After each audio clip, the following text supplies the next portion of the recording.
Today we're speaking with Nicholas Anderson, who is the author of NOC, Non-Official Cover, British Secret Operations.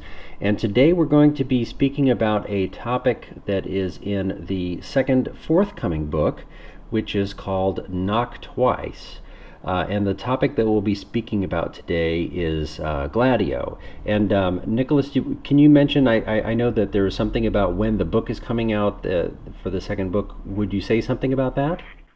Well, my second book, Knock Twice, More UK Non-Official Cover Operations Revealed, is only about 85% completed, so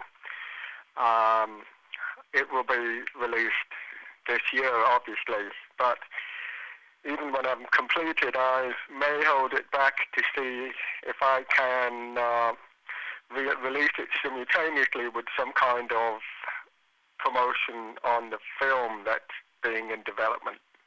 We'll see. Well, that sounds very encouraging. I'm sure that people are going to be very interested in reading your second book once they've completed the first book, and that brings us back to this the series of talks that we're doing, interviews that we're doing, which is on the different topics that you discuss in your books. And today's topic is about Gladio. That's right. Gladio is spelled half of the word gladiator. Its history was at the end of World War II, when the Americans were leaving Europe. The Americans decided to install the stay-behind unit in the event of the Soviet Union invading, which was thought to happen. But in essence, they were anticipating that, and it never actually materialized. And as time went by, it evolved into not really the start of World War III, but it evolved into the Cold War. Simultaneously, this parallel structure of leave-behind units also evolved away from directly fighting communism, as it was thought to be, and more or less became a secret army at the beck and call of the Illuminati, which is, of course, the owners of, or the media name of owners with large corporation and governments. To describe its function, Gladio is a covert campaign of terrorism and deceit directed by the intelligence services of the West, which include the SIS and the CIA, against its own populations. Hundreds of innocent people were killed or maimed in terrorist attacks, especially in Italy and in France, which were then blamed on communist leftist elements and other political opponents of the establishment. In recent times, that's been replaced with the likes of Al-Qaeda. The purpose is to demonize designated enemies and frighten the public into supporting ever-increasing powers of pro-capitalist Western government leaders and their elitist cronies, again known in the media as the Illuminati. Much like religion is the opium of the masses, somebody once said, so is the media used for the purpose of disinformation, to replicate stereotypical viewpoints. The media is used to set an agenda on the behalf of governments. Gladio's motto is, "In silence, I preserve freedom." So, how did I discover Gladio? Was in July 1981. I'd already been in the services for 10 years at this point, and I was on a mission in Bulgaria against a Turkish organization, which means, translated, it means Office of the Special Warfare, which I thought they were the enemy, and it turned out they were our friends. And I never thought there was a parallel structure above what we were doing, in where the enemies are actually working together. And this is the first time I came across it in 10 years working there. So in a sense, an operational higher existence. But I had suspected it for a few years. And I'm not happy to find out such an organization existed. And I lived operationally with Gladio's wholesale crimes against humanity in the name of obscene profit for 18 months. Basically, I was so disgusted by the deceit and whitewash that I quit in January 1983.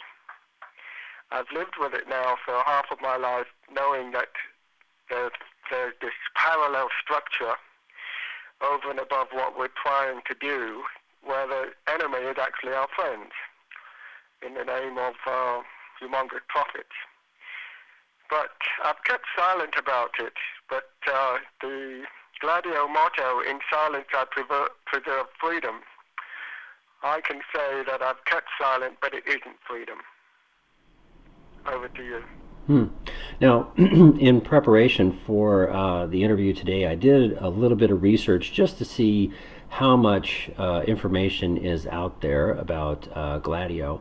And there was some very interesting things that were on Wikipedia, and there was enough information to basically demonstrate that this is not something that is so much of a secret as it is something that's just not talked about, or is something that's just not in the mainstream media. If somebody does any sort of internet searches on Gladio, they will be able to find enough information to discover that yes, these were military intelligence operational units that were left behind. And I think it said that they started in Italy. And well, that's correct. Yeah. And I'm only the messenger here. Right, I would like more people to know that such an operation exists. Mm-hmm. And I seem to remember that they had said something about in Europe specifically that there were inquiries into the operations of Gladio to basically try to publicly disclose what those operations are, who they report to, and that sort of thing, but basically nothing has happened with it. So the awareness of it is... These sort of things run deep. The veins run quite deep into the society. So, again, the media is a conduit of disinformation, and slowly people, like, freedom is coming to our society more and more. People are becoming aware of all the controlling devices that exist, of which Gladio is one of them. And I can only tell my story in book number 2 about what it does. Yes, it'll be interesting to see what happens with the people who have vetted your first book. I wonder I wonder to what degree they will have some censorship about what it is that you're saying. I think that basically everything that you're saying now is something that if somebody wanted to look it up, they could find out that what you're saying is accurate. But I wonder how much of it that you talk about will be withheld in your book, because you have, by law, you are required to run your published fictional account of your own experiences through information channels, so that only certain information is allowed to get through. That's correct. And in book number 1, that you were saying was edited and parts deleted, in it actually stated there that I was the most secret of intelligence officers. And what that actually means is that you were a Gladio member, funnily enough. But they missed that part, so I'm happy to say it allows me now to address it in book number 2. Well, that's definitely a very useful topic, I think, for people to be aware of. It's kind of like peeking behind the curtain in Oz and seeing what's behind the curtain is not necessarily a completely unknown entity. No.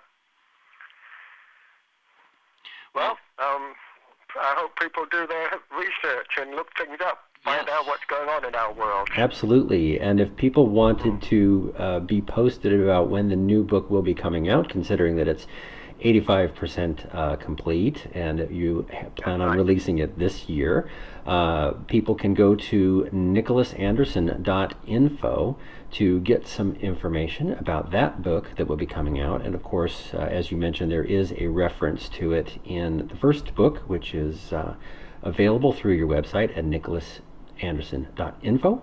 And Nicholas, was there anything else that we did not cover today that you wanted to include?